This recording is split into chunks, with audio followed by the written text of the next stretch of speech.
Let's do some Top That Trade. Our top players, Phil Flynn, a Fox Business Network contributor, and Alan Nuckman in the trading pits at SIBO. He's the chief market strategist at bullseyeoption.com, here for our trader game. Round number one, guys, S&P growth. Analysts tell MarketWatch there are 11 stocks poised for growth. Pick a play to pop. Tesla, obviously, has been a performer and had a pretty good 2023. So if you look at that stock, it's been trading between 100 and 300. It's above that midpoint. So that usually tells us that the market, that stock could move back up and make new highs once again. Yeah, that's one of my stocks that I love. And there's another one that's an energy stock that's number one. So you had number one was Enphase, which is energy, which is something you and I have talked about, and Tesla, which I've been talking about for many, many years. And I think what you're seeing here is that there are companies right now that when you're in the growth sector, where if you believe in that company and you take those dividends that they pay back, they can really present you. So it's not only just about the price of the stock, it's the dividend in relationship to the business plan. And that's why these stocks are outperforming. These are the reason why I keep recommending Tesla for the last couple of years and in energy stocks like this Enphase. And especially Tesla when it's at a discount to where it was, obviously. But I think the moral of the story was that let's look at the big picture. Yeah, stocks had a tough 2022, but they've always gone up otherwise. So, there's opportunity there. And if you just look at the S&P hanging out at this 4,000 level, a breakout around 4,200 could really get this market on the move.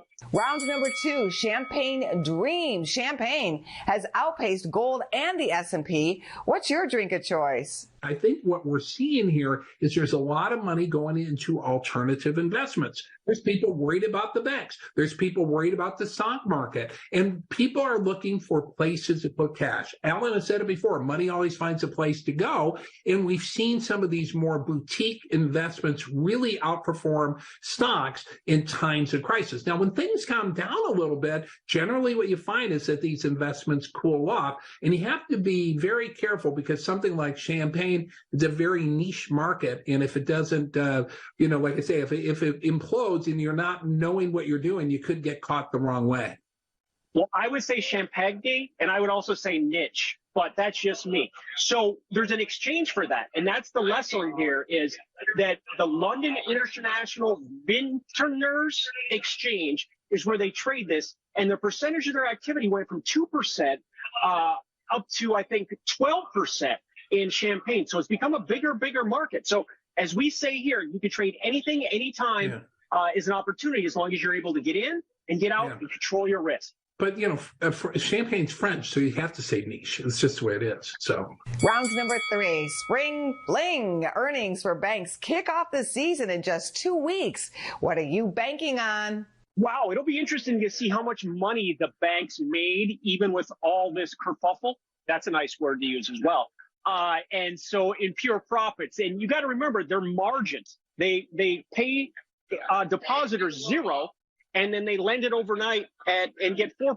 So they've got a money-making machine when it comes to the markets. But I'm pretty encouraged that we have low expectations, and we've got the S&P 17% off its highs. But guess what? The VIX has dropped 40% in the last 2 weeks, and it's only 12% off its lows. So something's got to give there, and I think that lower VIX will be very positive for the S&P. I think, the banks are a story of lowered expectations. Obviously, some of these banks are going to beat and do much better, but it's not going to be so much about how well they beat. It's going to be about the outlook, right? It's bonus round time. I picked a topic from pop culture and involving chicken, so you both have a high probability of winning because the house has been on a winning streak. The house always wins. Isn't that how it works? That's why we don't gamble. We trade. We don't gamble. Because the house wins if you gamble, and this is a gamble. That's right, but maybe not today. True or false? Basketball great Shaquille O'Neal owns a chicken restaurant. True. True.